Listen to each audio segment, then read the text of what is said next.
Comenzamos. Comenzamos con el segundo parcial, que es aparato respiratorio.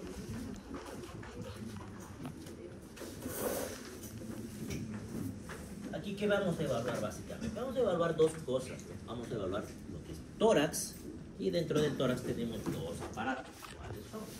Aparato respiratorio y la mayor parte, lo más importante, el aparato cardiovascular, que es el corazón. Entonces las dos cosas van dentro del tórax. Tórax lo vamos a ver medio superficial porque no hay mucho que ver en tórax. Así que vamos a profundizar en lo que es el aparato respiratorio. Contenido, motivo de consulta. De aquí en adelante esto es lo que vamos a hacer. Cada que veamos un aparato diferente vamos a ver motivo de consulta, que es básicamente la anamnesis de los antecedentes, el examen físico del aparato que estamos viendo, y finalmente vamos a ver síndromes y patologías para intentar cuidar algunos diagnósticos. Hay estudios complementarios, no los vamos a ver, los vamos a mencionar muy superficialmente, tienen una materia aparte. Comenzamos con lo que es el motivo de consulta, que llevan a los pacientes a buscar un neumólogo o un médico para que vea lo que está sucediendo en el aparato respiratorio. Tos, expectoración, hemoptisis, disnea, dolor torácico y cianosis. No es lo único, pero lo que más frecuente va a llevar a su paciente a ver al neumólogo, o que vea un médico general que vea la parte respiratoria. ¿Qué es la tos? Malestar, la tos. Es un reflejo, ¿no es así? ¿Para qué sirve ese reflejo? En general sirve para expulsar cosas que estén en la vía aérea. ¿Cómo qué? Flemas. ¿Qué más? Moco. ¿Qué más? Cuerpos extraños, polen, alergenos y todo eso. Nosotros usamos el aparato respiratorio para meter el aire. Ese aire se hace el intercambio gaseoso. ¿En qué lugar van a hacer el intercambio gaseoso? En los alveolos. Y ese intercambio gaseoso, ¿qué gases está intercambiando? En realidad los más importantes. ¿Ah? Va a eliminar el dióxido de carbono y va a introducir el oxígeno. No es tan fácil que se introduzca el oxígeno, por si acaso. No es tan sencillo. ¿A dónde tiene que prenderse el oxígeno? A la hemoglobina. Exacto. Y para eso, para introducir aire, están introduciendo algunas otras cosas más aparte del aire. ¿Qué más puede entrar con el aire? Polvo, bacterias, virus, todo tipo de patógenos, hongos, etcétera, cuerpos extraños. Entonces tenemos un mecanismo de protección. ¿Cuál es el mecanismo de protección de esa vía aérea? Que todo el tiempo está limpiando y lavando todas esas secreciones que están ingresando, o todos esos productos que están ingresando.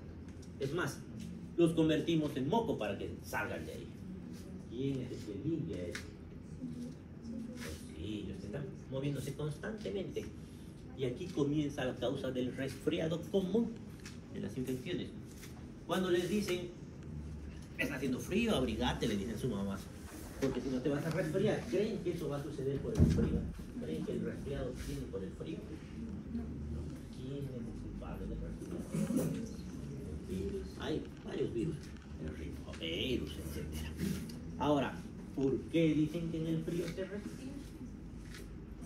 Tan mentira no es, pero no es el causante del resfriado. Pero ¿por qué dicen que cuando está haciendo frío tienen que abrigarse y no se van a resfriar? Hay algún motivo de eso, que a veces no se entiende por qué se resfrían. Es una enfermedad tan común y la gente no sabe por qué. Sí, con el frío se deprime, pero no es suficiente eso. Sino todos los que están agentes renales se resfrían. ¿Qué es?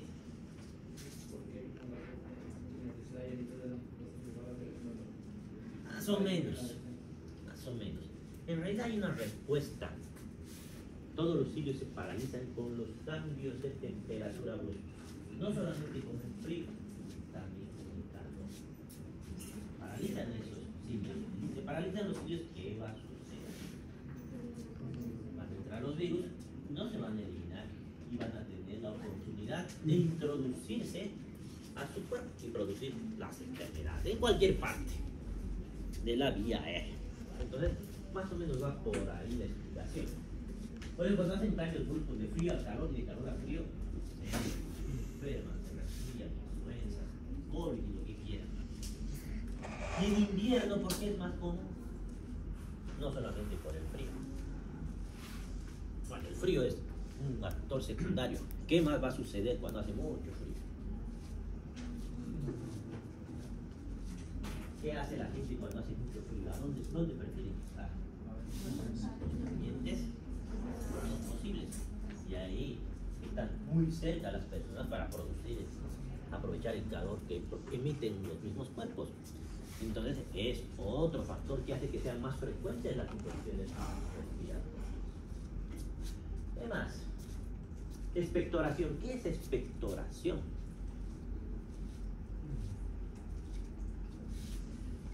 Eliminar las secreciones que están dentro de ese árbol bronquial, que ahora vamos a ver más adelante. Hemoptisis, ya hemos visto que es hemoptisis. ¿Qué es hemoptisis? Tos con sangre. Tenemos la disnea. ¿Qué era la disnea? Dificultad para respirar. No es tanto dificultad respiratoria. Sensación de falta de aire, ¿no? Sensación de ahogo. Dolor torácico. Si bien va a haber dolores torácicos producidos por patologías respiratorias, no es el más importante. El más importante no es por patología respiratoria. El dolor torácico más importante, ¿cuál es el que tienen que descartar? El infarto agudo de miocardio, que no tiene nada que ver con respiratorio, pero que estamos obligados a descartar porque hay dolores torácicos que confunden de una manera o de la otra. Tanto así que algunas neumonías pueden confundirse con infartos de miocardio o viceversa. Un infarto de miocardio puede confundirse con una neumonía. Es una emergencia el infarto de miocardio. Entonces están obligados a descartar que no sea. Cianosis. ¿Por qué aparece la? ¿Qué es la cianosis? ¿Y por qué aparecíamos hablado? No era la falta de oxígeno, les dije. ¿Qué es eso? El aumento de la hemoglobina desoxigenada. ¿No es así? Por eso incluso algunos pacientes que tienen oxigenación normal están cianóticos cuando tienen hemoglobinas bajas, con baja afinidad al oxígeno, como las hemoglobinas fetales, ¿no? ¿Cómo diferencia el dolor torácico? Vamos a ver más adelante. De todas maneras podemos hacer un adelanto. El dolor de una neumonía, ¿cómo es? ¿Se acuerdan los tipos de dolor? Las características del dolor, el carácter del dolor. ¿Qué tipo de carácter de dolor había? Opresivo. ¿Qué significa opresivo? Siento que me aprieta. Cuando sienten que le aprieta, el paciente generalmente hace esto, que es la mano en garra. Cuando hacen esto en los dolores opresivos, inmediatamente hay que sospechar que sea un infarto agudo de miocardio. Cuando el paciente tiene un dolor punitivo, que le punza, ¿y cómo muestra? Generalmente aquí me duele, dicen con el dedo. Automáticamente eso, menos probable que sea eso, o un infarto. Apenas muestran con su dedo, eso no es un infarto, cualquier otro. ¿Qué otro tipo de dolor más tenía? En puntada de costado, ¿se acuerdan qué era eso? Derrame pleural. Era el dolor en puntada de costado. Derrame pleural.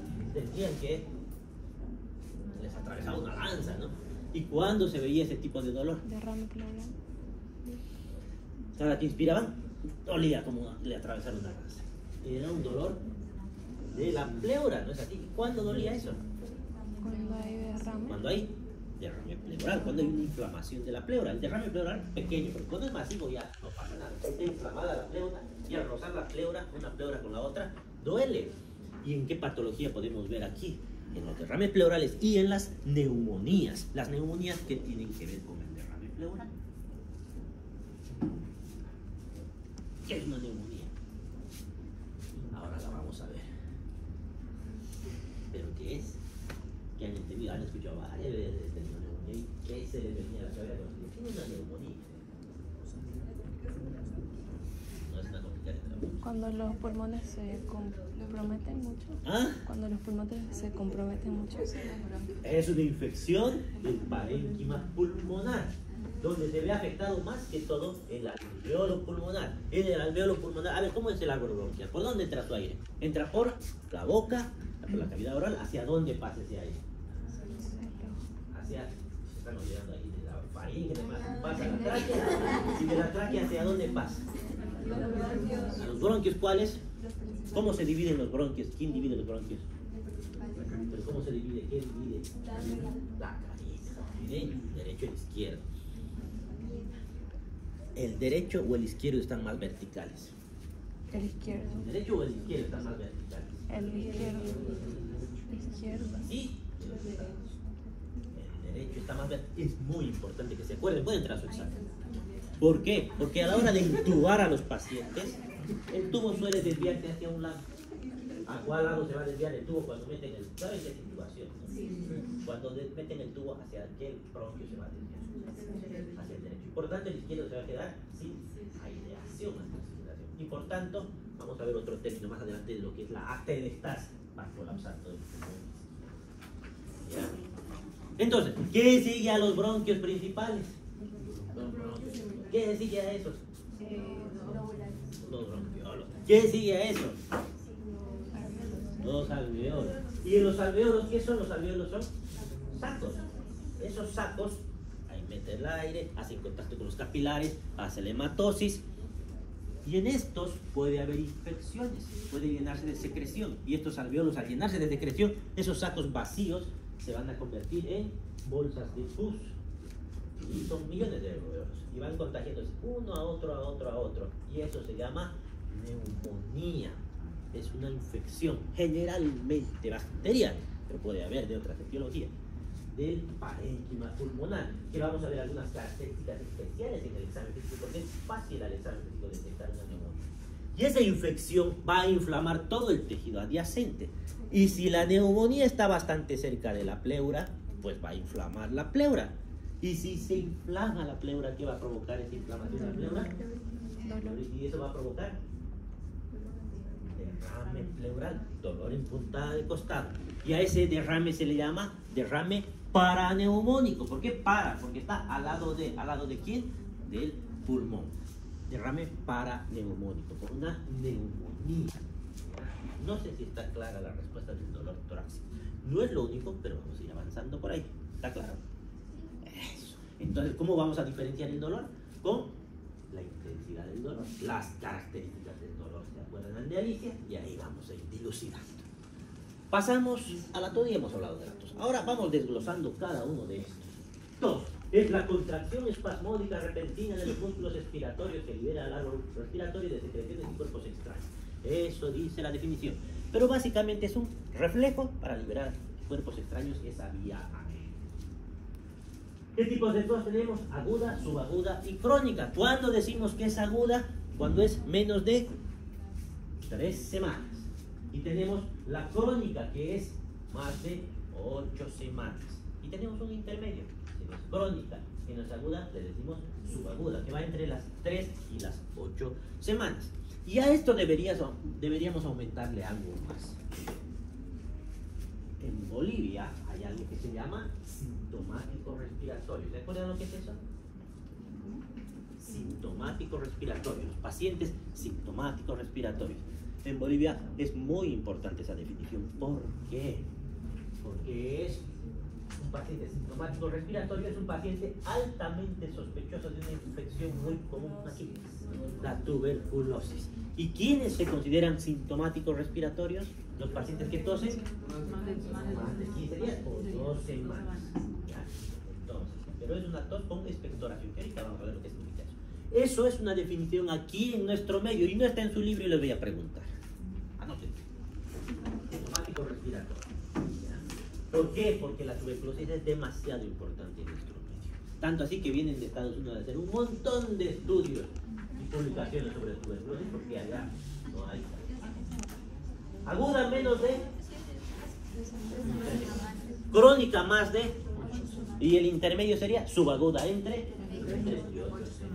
Y el término sintomático respiratorio, tos de más de 15 días. Clasificación, esta clasificación no está tan secretaria para allá. La clasificación de la tos en realidad se clasifica en seca y húmeda. Su nombre es bastante claro. ¿Qué significa que sea seca? Que no va a botar nada, no hay ninguna secreción, ni siquiera dentro ni saliendo. ¿Y húmeda qué sería? Que hay secreciones. No dice si la bota, dice que hay secreciones. Y eso se vuelve a dividir. La tos húmeda se divide en productiva y no productiva. No productiva, ¿qué sería? Están las secreciones, pero no las boto. Productiva sería que están las secreciones y las boto cada tos. Y en la tuberculosis, generalmente es una tos productiva de más de 2 semanas. A su vez, puede dividirse esa tos en tosferina o quintosa, coquiluchoidea, que son muy parecidos, en ronca o perruna, en bitonal o en emetizante. A ver, emetizante, vamos a practicar un poco de nuestra semiología. ¿Qué era la émesis? Vómito. Entonces, tos emetizante, ¿qué sería? Tosen tanto que llegan a vomitar. ¿En quiénes va a ser más frecuente eso? En los niños es más probable. Vamos a ver un poco de la fisiopatología. No vamos a ver la fisiopatología, la verdad. Causas, complicaciones, enfoque diagnóstico a través de la anamnesis, el examen físico y algunos estudios complementarios que podemos hacer. Eso rebajado de la chuleta de hombres que han debido ver por todo lado, que la verdad está casi igual que nuestro libro. Fíjense, su esquema tiene tos de menos de 3 semanas aguda, más de 8 semanas crónica, está tal cual. Incluso aquí habla algo de la fisiopatología, que tenemos algunos receptores para la tos, que son los que van a estimular la tos. ¿Y dónde están estos receptores? Están en la laringe, y activan el nervio vago, ¿no? Están en la tráquea, pero están en lugares que tampoco creeríamos que están en el pericardio. Lesiones del pericardio pueden provocarnos tos a través de esos receptores. Están en el diafragma, están en la laringe y en la faringe también. ¿Y dónde hay más receptores? En la parte posterior de la faringe. Por eso los pacientes que están resfriados tosen, porque esos pacientes que están resfriados tienen rinorrea. ¿Qué era la rinorrea? Una secreción nasal, ¿no? Y esa secreción, si no está saliendo por adelante, a algún lado va a ir. ¿Hacia dónde se va? Hay una descarga posterior. Se den cuenta, está volviendo todo el tiempo hacia atrás. Y está tocando esa descarga la faringe posterior, donde hay bastantes receptores. Y eso les está produciendo el reflejo de la tos. Por eso están tosiendo constantemente sus pacientes. También hay una tos, dice un post-infeccioso residual.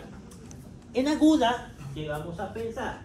En aguda vamos a pensar que es un proceso infeccioso. En subaguda, ¿qué vamos a pensar? Que es un proceso de tos residual a una infección, que dura hasta 8 semanas. Ese concepto a veces no queda tan claro. Un paciente que tiene una neumonía, está con una infección bacteriana, está tosiendo, nosotros le damos con qué se curan las neumonías si son bacterias. Ahora, ojo, no todas las neumonías son bacterianas, pero la mayoría lo son. Van a curar con antibiótico. ¿Cómo se van a dar cuenta que su paciente está mejor? Estaba haciendo fiebre, estaba con tos, tenía dolor de puntada de cosas. ¿Cómo va a estar mejor? ¿A los cuántos días el antibiótico debería funcionar? Tercer día. Por eso el tercer día se reevalúa al paciente. 2 motivos. 1, porque debería estar mejor. Y 2, porque van a salir sus laboratorios, sus cultivos y demás. Por eso el tercer día siempre vuelve en 3 días para que se evalúe. Salud, para ver si está igual, mejor o peor. Entonces, al tercer día va a estar mejor. La tos, ¿qué va a pasar? Va a disminuir. Ojo con la radiografía. En la radiografía vamos a ver una condensación. ¿Están llevando radiología ustedes este semestre? No. Bueno, siguiente bloque me van a preguntar. De todas maneras, se ve una condensación, se ve el broncograma aéreo. Esa radiografía empeora. No significa que el paciente esté peor. Está condensando más, está comenzando a curar, pero en la radiografía siempre está peor. Así que no se fíen tanto de la radiografía. Para diagnosticar está bien, para hacer seguimiento no tanto. Lo que no puede pasar es que crezca mucho el área. Eso no debería ser. ¿Y qué es lo que ha pasado en la neumonía? Esa infección ha llegado al alveolo, están saliendo las secreciones y se está dañando el árbol bronquial, porque hacen bronconeumonía, que le dicen, no hacen bronquitis. Pero hay una lesión del epitelio respiratorio. Ese epitelio, una vez que se cura, es como que si hubieran caído, se tropiezan, están en su bicicleta, ¿y qué le pasa a las rodillas? Se hace un raspón, ¿no? Ahí está sangrando, ¿y cómo se cura ese raspón? Las plaquetas hacen su costra, pero el epitelio y no es igual, está con una costra, está dañado ese epitelio. ¿Cuánto tiempo va a tardar en desaparecer esa costra? No desaparece en 2 días, tarda una buena semana. ¿Qué creen que pasa con el árbol respiratorio, con su epitelio, después de una neumonía o de una infección respiratoria? Tiene que cicatrizar. ¿Y esa cicatrización cuánto tiempo tarda?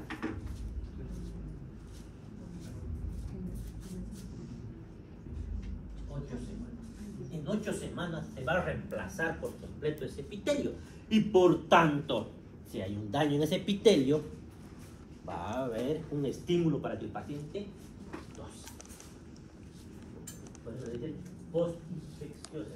Es normal que el paciente tosa durante casi 2 meses. Lo que pasa es que vienen a la consulta y dicen, sigo tosiendo, debo seguir con neumonía, necesito más antibióticos. No es cierto. La tos no es un buen parámetro para ver la neumonía. Lo que sí es evidente es que cuando el paciente ya está curando, esa tos va a disminuir, más no va a desaparecer, por lo menos en 8 semanas. Bueno, ¿qué más tenemos aquí de nuestra placa? Algunas causas de tos, por ejemplo, dijimos. ¿Cuál es la causa de la tos? Generalmente hemos dicho infecciones, ¿qué más? Polen, alergenos, cuerpos extraños. Y aquí dice medicamentos. Algunos medicamentos producen tos. Y hay uno muy importante, mucho. ¿Por qué? Porque se usa muy frecuentemente, que es el enalapril. ¿Qué es el enalapril? ¿Ha llevado todavía? Es un antihipertensivo de tipo IECA, que es ECA. Inhibidores de la enzima convertidora de angiotensina. Y ahí se van a dar cuenta en farmacología que todo tiene sentido cuando leemos y estudiamos bien la biopatología, las etiologías. Un paciente con hipertensión, si está con hipertensión, tendrá algo que ver el eje renina-angiotensina-aldosterona, que afecta a la presión arterial. Entonces, algunos de los medicamentos que usamos para bajar la presión tienen que afectar el eje renina-angiotensina-aldosterona, como en el caso del enalapril. ¿Y por qué es tan importante el enalapril? Porque es el fármaco de primera elección en la hipertensión. No el enalapril como tal, que es el más común, pero sí los IECAs. Antes de pensar en dar un beta-bloqueante, no sé, cualquier cosa, un lisinopril que sigue siendo IECA, piensen en algo de primera elección. Ahí es IECA, específicamente el enalapril. Es barato, es común y además reduce la mortalidad. Ahora, ¿cuál es el problema del IECA, del enalapril? Más que todo, que uno de sus efectos adversos es la tos. Y le tienen que decir a sus pacientes. Porque si no le dicen y le inician un IECA y empieza a toser, ¿qué va a pensar? Que lo están enfermando. Por eso le tienen que advertir. ¿Por qué le advierten? Esto a veces provoca tos. Si le provoca tos, venga de nuevo para que cambiemos. Y podemos cambiar por un ARA2. Ahí están los sartanes. Que el efecto es casi el mismo, pero no está en el mismo lugar de acción y por tanto no va a provocar tos. ¿Por qué produce tos el enalapril? Es una pregunta que se hace bastante en exámenes. Aquí no he escuchado tanto, pero siempre en otros lugares escucho preguntar. Por las bradicininas. Hay un aumento de bradicininas cuando se ponen en acción los IECAs. Y ese aumento de bradicininas aumentan el reflejo de la tos. ¿Qué tanto es? De cada 10 pacientes que van a iniciar en el enalapril, uno va a tener tos. 10% de pacientes con enalapril tienen tos. Pero estamos diciendo que es el fármaco de primera línea de hipertensión. ¿Y cuántos pacientes con hipertensión tendremos? Estamos hablando de millones en el mundo, de los cuales 10% es alto. ¿Quiénes más que todo? Las mujeres más que todo van a hacer esta enfermedad de la tos. ¿Qué más? Los fumadores, claro que tienen. ¿Por qué los fumadores tienen tos? ¿Ah?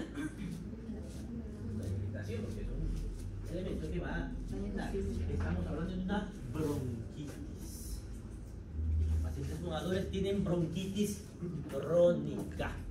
Entonces está inflamado el bronquio todo el tiempo. La bronquitis crónica, con el tiempo, ¿qué le va a pasar?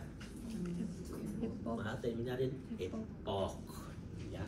Aquí estamos hablando paso a paso por qué llegamos a eso. Entonces, causas de agudas de infecciones, subagudas generalmente postinfecciosas y crónicas, ya estamos hablando ahí, el EPOC, los fumadores crónicos, el asma bronquial que puede entrar en ambos, puede ser aguda en una crisis asmática, pero en pacientes asmáticos crónicos puede ser también una tos crónica. ¿Y por qué los asmáticos tosen? Un reflejo también para liberar de aire. ¿Qué es el asma bronquial? ¿Qué entienden por asma bronquial?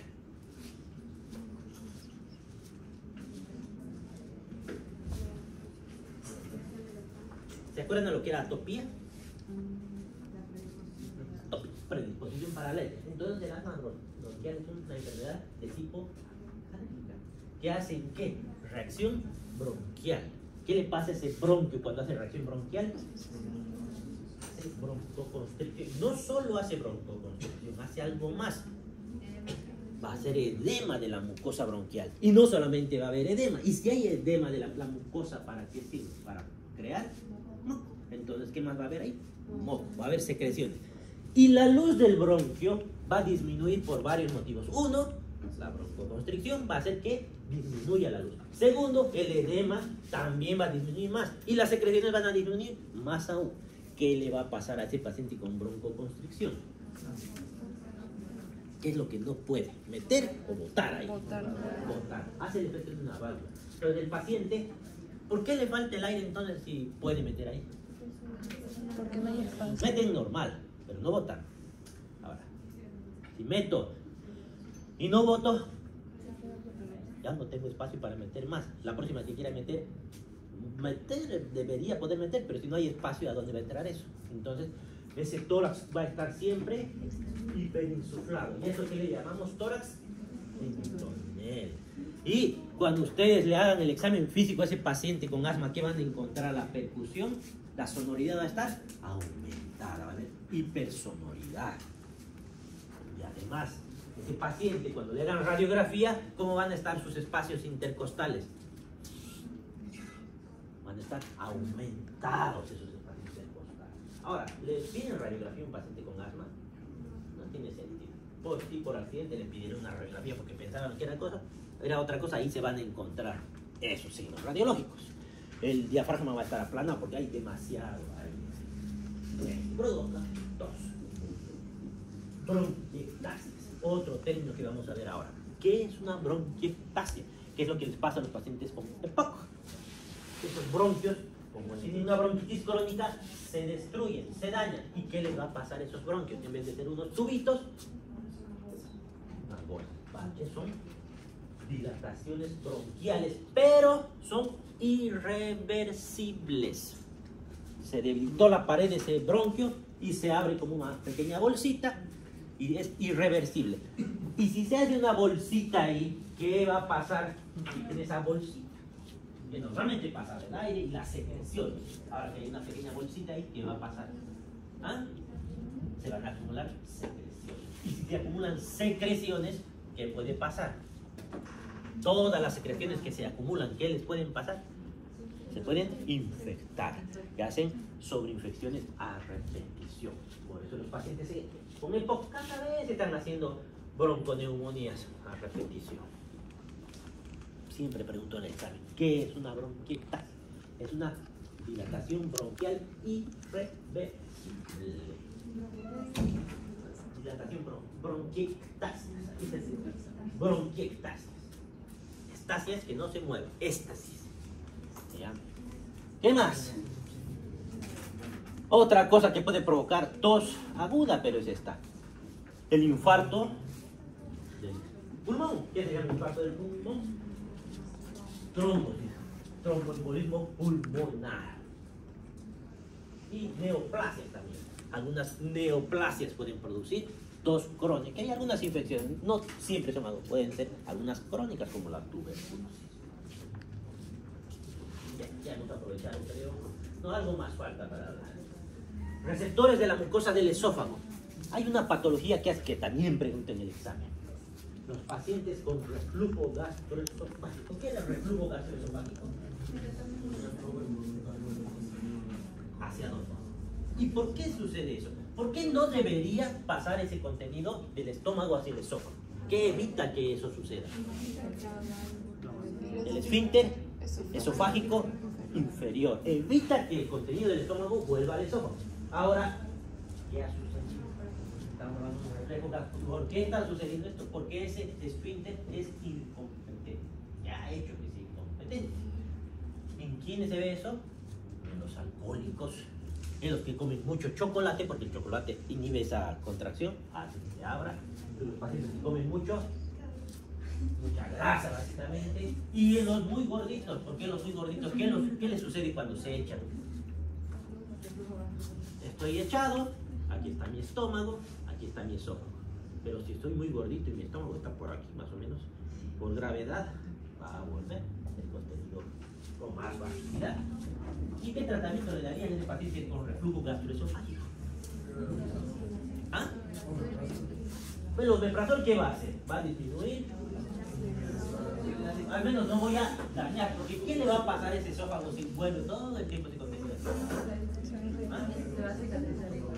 El epitelio va a cambiar. Eso. Va a ser una metaplasia. ¿Y la metaplasia del esófago qué se llama? Esófago de Barrett. ¿Y el esófago de Barrett qué importancia tiene? Que es una lesión precancerosa. Puede hacer displasia. Entonces, todo el tiempo ese reflujo puede provocar el esófago de Barrett. Pero ese tratamiento más o menos. ¿Qué otro tratamiento más? Eso solamente va, pero no va a evitar que vuelva. Pero ¿qué va a pasar si vuelve comida pues, ácido al paciente en la noche? Va a tener broncoaspiración, tal vez microbroncoaspiración, que es que no es una broncoaspiración completa. Entonces, ¿qué vamos a hacer con ese paciente? ¿A qué hora va a toser más frecuentemente? En la noche. El paciente que le dice, estoy tosiendo en la noche, dos cosas hay que descargar. ¿Quiénes tosen en la noche porque les falta el aire? ¿Ah? No, en la noche, porque les falta el aire. Ya les han preguntado a sus pacientes en las historias clínicas, ya les ha tocado pacientes que no pueden dormir, necesitan varias almohadas para dormir. Ah, ¿qué era? Ortopnea. La ortopnea aparece en la insuficiencia cardíaca. Eso. Entonces, en la noche, si su paciente tose, la tos es una respuesta a la disnea, es un reflejo. Si les falta aire van a empezar a toser. Entonces, ¿qué tengo que pensar cuando me dice que tose en la noche? No será insuficiencia cardíaca. ¿Con cuántas almohadas duerme? No digo con varias almohadas, porque si no, me falta. Si le veo su cuello, irritación yugular. Y si no hay nada de eso, no hay edema, no hay irritación yugular, lo más probable es que sea por reflujo gastroesofágico. Y ahí le hacen el tratamiento. Clasificación, tos seca y húmeda, ya hemos dicho que es productiva y no productiva. No vamos a redundar. Otra clasificación según sus características, viene la tosferina, que es producida por la coqueluche. La coqueluche es una enfermedad infecciosa producida por ¿qué bacteria? Por la Bordetella. Tenemos la tos ronca o perrona producida por laringitis glótica o subglótica. Entonces, un perro. La tosferina, por si acaso, es una tos. Viene así. Por eso le dicen quintosa, vienen de A5. Y pasa. Y vienen esos accesos a cada rato. 5 veces, 5 veces, 5 veces. Más común en niños, ¿no? La tos coquiloicoidea se parece, pero es producida por irritación del cardioneumogastroentérico, pero a diferencia del anterior, no tiene un componente inspiratorio. ¿Qué es el componente? Eso me he olvidado. Hace un componente inspiratorio. En la coquiloicoidea no hay ese componente. No hacen esto finalmente. Más común en niños, de todas maneras. Tos emetizante, ya hemos dicho, que produce tos bitonal. Eso no puedo fingir. Es una tos que tiene dos sonidos diferentes. ¿Por qué? ¿De dónde viene el sonido cuando hablamos? Ellas son una parte del sonido. Entonces, Cuando se paraliza una de las cuerdas vocales, pues van a tener dos tonos diferentes. Ahí viene la tos bitonal. Siempre pregunto en los exámenes, ¿por qué la tos bitonal? Y eso es culpa de lesión del nervio recurrente. Etiología. Vamos a hacer un pequeño resumen. Enfermedades de la vía aérea, la rinitis. ¿Por qué en rinitis hay tos? ¿Qué era la rinitis? Inflamación de la mucosa nasal. ¿Y por qué va a haber tos? Porque ahí hay receptores primero. Segundo, ¿por qué va a haber? Descarga posterior. Sinusitis, pólipos nasales, otitis también. Hay también receptores en el tímpano. Obstrucciones del conducto auditivo externo también. Enfermedades broncopulmonares, bronquitis, bronquiectasias, asma, enfermedades del parénquima pulmonar como infecciones, intersticiópatías, cáncer de pulmón, otras. Enfermedades de la pleura, mediastino, porque hemos dicho que también hay receptores, pleuritis, pleurología, tumores, eventración, hernia. Esto vamos a ver más adelante, pero hagamos un pequeño adelanto. ¿Qué es una hernia? Es una confusión. ¿Ah? Es cuando hay un agujero en la pared abdominal y un órgano profundo. Y ya, no solamente la pared abdominal, pero También es lo más común. diafragma. Ahí es lo más común. Entonces, es la salida del contenido de una cavidad a través de un agujero anatómicamente establecido, un agujero natural. ¿Como cuál? ¿Qué cosas tienen en el abdomen que tienen agujeros y que pueden salirse por ahí? La inguinal, ¿qué más? La umbilical, la diafragmática, esos son agujeros ya establecidos, están ahí. Solo que por algún problema se vuelven más débiles y el contenido sale de ahí. ¿Y qué es eventración? La otra vez estaba escuchando discutir a algunos cirujanos sobre si era, no sé, querían dar tratamiento diferente. Eventración es lo mismo, pero no es de un agujero natural, es de un agujero quirúrgico. Ejemplo, si han hecho una incisión, han operado apéndice con incisión, ahí, y sale el contenido por ahí, eso es eventración. ¿Ya? Es casi lo mismo, solo que no es un agujero natural, es un agujero quirúrgico. ¿Qué más? Hacer hernias de hiato, por el hiato de Wishlund sale el contenido. Enfermedades cardíacas como insuficiencia cardíaca izquierda, estenosis mitral, pericarditis. Enfermedades digestivas, que ya hemos mencionado el reflujo gastroesofágico, la hernia hiatal de nuevo. Enfermedades gastroesofágicas, hasta las úlceras. Porque también hay receptores en el estómago, por si acaso. Poquitos, pero lo hay. Enfermedades neurológicas, trastornos de la deglución y aspiración hacia vía aérea. ¿Qué ha sucedido? ¿Qué enfermedades neurológicas? Más que todo vemos los accidentes cerebrovasculares. No sé si hemos hablado alguna vez lo que es un accidente cerebrovascular, un ACV. Es cuando el cerebro se daña por algún evento, que puede ser, generalmente lo clasificamos en dos, isquémico o hemorrágico. Hemorrágico significa que ha sangrado. Isquémico es que no le ha llegado la sangre, estamos hablando de un infarto cerebral. Entonces, cuando tienen un daño en una región del cerebro, lo más común es que hagan daño en cerebral media. ¿Qué les va a pasar? Dejan de mover la mitad de su cuerpo y dejan de hablar. Quedan con afasia, que es no hablar, y hemiparesia o hemiplegia. Pero si tienen hemiplegia, estamos hablando que la mitad del cuerpo está... ¿Qué mitad del cuerpo? Si se daña este lado, ¿qué parte del cuerpo? Pero si no muevo la mitad de mi cuerpo, más cosas le van a pasar a esa mitad de mi cuerpo que no poder mover. La vía aérea se va a ver afectada también. Entonces los mecanismos de protección de esa vía aérea se van a ver afectados. Cuando coman los pacientes, en vez de comer y pasar el contenido hacia el esófago, una parte del contenido va a irse hacia vía aérea. Por eso, en enfermedades neurológicas va a haber trastornos de la deglución y aspiración hacia vía aérea. Es uno de los motivos por el que hagan neumonías y se mueran estos pacientes. Ojo, porque los pacientes con ACV tienen una alta mortalidad por infecciones de este tipo o por escaras de cúbito. Fármacos, ya hemos hablado de los IECAS. Otras, cáncer de riñón, síndrome paraneoplásico le decimos aquí, y causas psicógenas. Problemas con nervios. ¿Qué complicaciones pueden haber en un paciente que tiene tos? Algunas complicaciones, cansancio y fatiga. ¿Por qué tendría que cansarse alguien que tiene tos? ¿Acaso?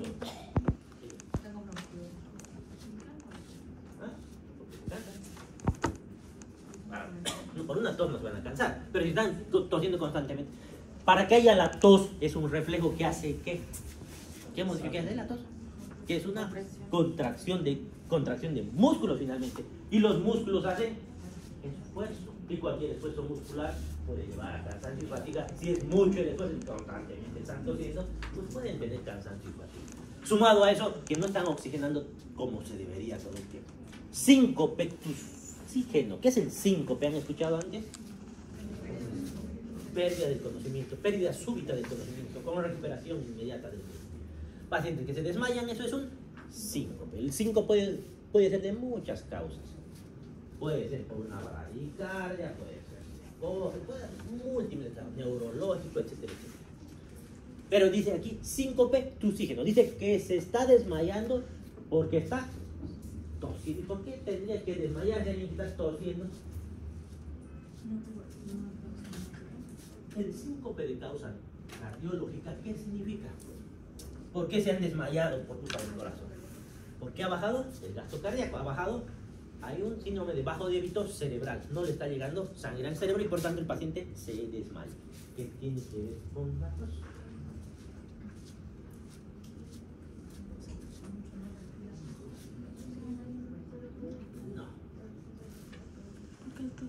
Tienen bajo débito cerebral, no les llega sangre al cerebro. ¿Okay?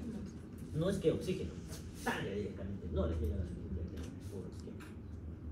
¿Dónde está el corazón metido? En el tórax.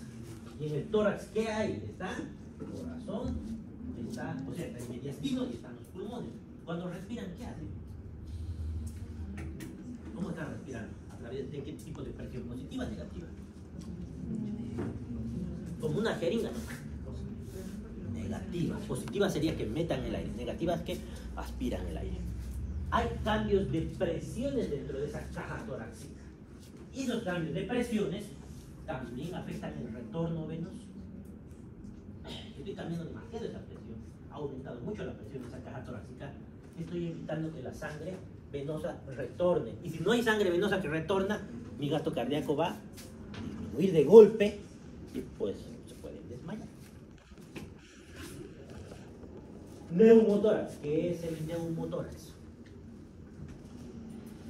Neumo significa aire. Tórax. Aire. Tórax.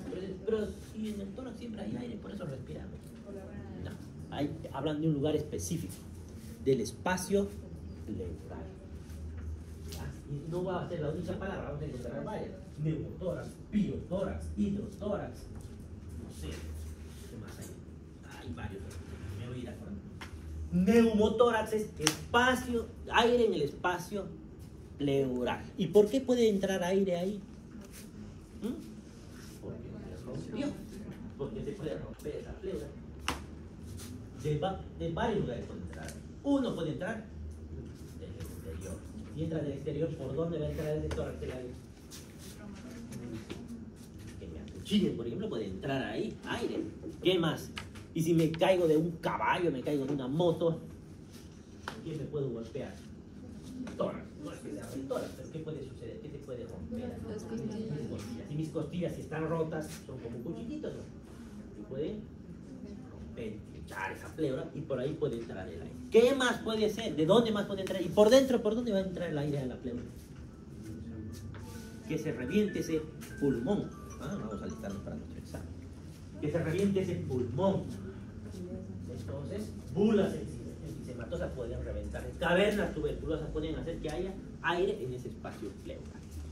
Incontinencia urinaria, más que todo en las mujeres que tosen demasiado, pueden perder algunas gotitas de orina. Desgarro muscular y fracturas. ¿Por qué pueden fracturarse? Por los cambios de presiones pueden desgarrar músculos y tener fracturas costales. Dolor torácico, finalmente, tanto toser no puede doler desde el tórax. Sangrado de piel y mucosas por los cambios repentinos de presión. Más que todo a nivel conjuntival pueden verse hemorragias. Otros que no me acuerdo qué eran. Momentos de presentación, si es en la noche, tos cardíaca, reflujo gastroesofágico, asma nocturna, goteo nasal posterior. Durante el ejercicio, asma inducida. Con la alimentación que están comiendo, trastornos de la deglución o divertículos esofágicos. o fístulas de árbol respiratorio, como en el caso del cáncer. Con cambios posturales, bronquiectasia, expectoración abundante y drenaje postural. En determinados ambientes, por alergenos del trabajo, del hogar, están cerca del polen o hay gatos por ahí, pueden ser. Sintomatología acompañante, pueden haber tos y sibilancias. Sibilancias, ¿qué son las sibilancias? Silbidos, básicamente. ¿Dónde? Que vienen del árbol bronquial. Pues en su estetoscopio, meta aire, bote y van a escuchar silbidos ahí. Vamos a escuchar más adelante esos silbidos. Sibilancias le vamos a decir. Tos y hemoptisis, digamos, ya saben lo que es hemoptisis. Hemoptoico es un término nuevo. ¿Qué es hemoptoico? Este no han debido leerlo. Y es que lo han leído. Hemoptoico es secreción que viene del árbol bronquial con hilos de sangre. Hay sangre, pero no es sangre pura, porque si la sangre pura, si fuera pura le decimos hemoptisis. Si son pequeños rastros de sangre en la mucosa que está botando el paciente, es hemoptoico. Ojo, que les voy a preguntar en el examen cuál es la diferencia. Hemoptisis y hemoptoico. ¿Qué más? Broncorrea o vómica. Vómica, me encanta preguntar en el examen qué es vómica. Aquí es una vómica. A vómito, pero no es vómito.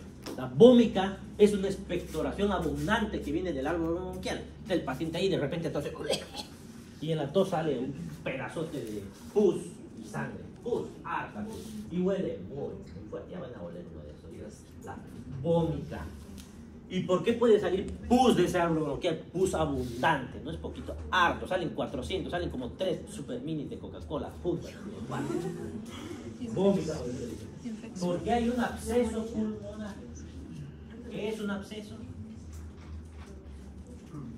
Es una colección de pus encapsulada. Se rompe la cápsula y por ahí sale. ¿Y por dónde va a salir ese absceso pulmonar?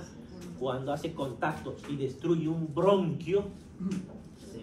Es como que haría un agujero ese absceso en el bronquio y por ahí se va a salir todo. Y cada vez entonces están botando todo ese contenido. Ya, vamos a vomitar. Listo. Y aquí tenemos la tuberculosis que ya hemos mencionado y el tromboembolismo de pulmón. El tromboembolismo siempre viene en un paciente con tos aguda, que de golpe empieza a faltarle el aire, empieza a toser y se pone cianótico. Eso es un evento súbito, generalmente posterior a un acto quirúrgico. Y aquí nos vamos a quedar porque tenemos que tomar el examen. ¿Se van a recordar dónde?